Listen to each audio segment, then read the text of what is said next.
Hello again, this is Andrew Koken, and I am the author of Amanda, A Cautionary Tale of Alcoholism. It was the story of my wife's 25-year decline with alcoholism, and she passed away a little over 3 years ago. Today I want to talk about, kind of break away from some of my usual topics and kind of talk about some statistics concerning alcoholism, alcoholics, and the increase in purchase power, all kinds of stuff. But initially, during the COVID years, from 2020 to 2023, and I found this alarming, is that there was a 46% increase in alcohol sales. So if I had known, I would have bought probably stock in Jack Daniels, Jameson, Miller, Budweiser, whatever. I mean, I would have bought stock in alcohol. I'm just kidding.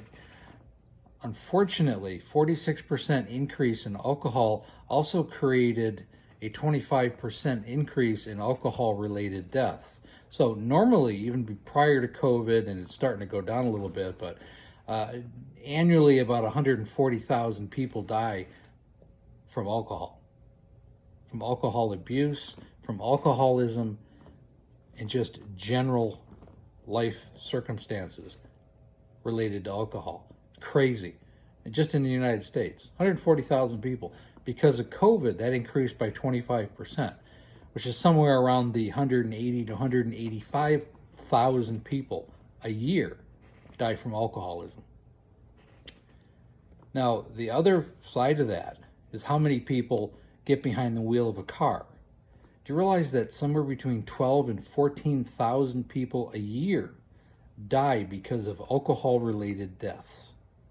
That's crazy. Someone dies from an alcohol-related death.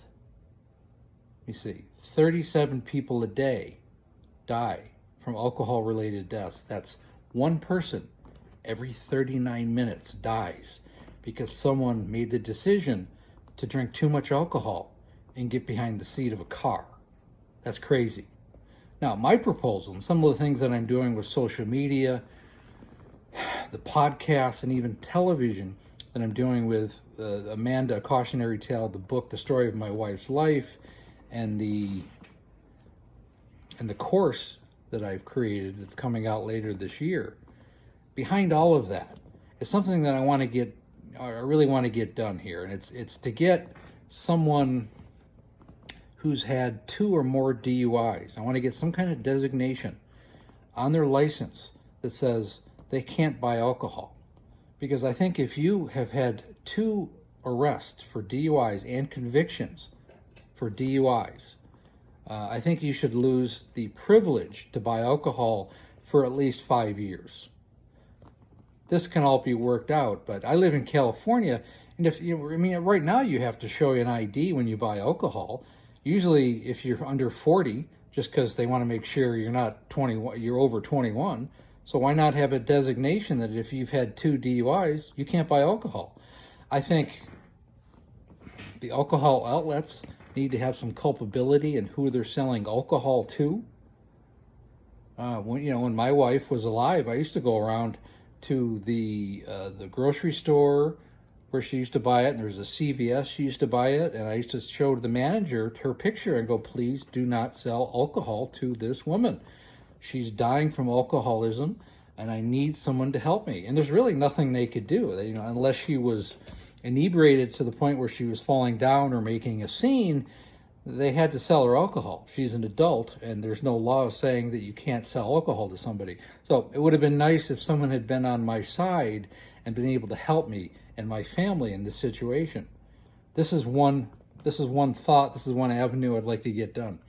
I'd be interested in your thoughts, your ideas. I know it's controversial. I know there's 100,000 ways. There's 1,000 ways around alcoholics to get alcohol, but it would make the distributors of alcohol culpable, and maybe they would think twice about what we're doing. We shouldn't be selling alcohol as a society to people who are dying from alcohol. Anyways, that's all I got today. Again, the website is amandacautionarytale.com.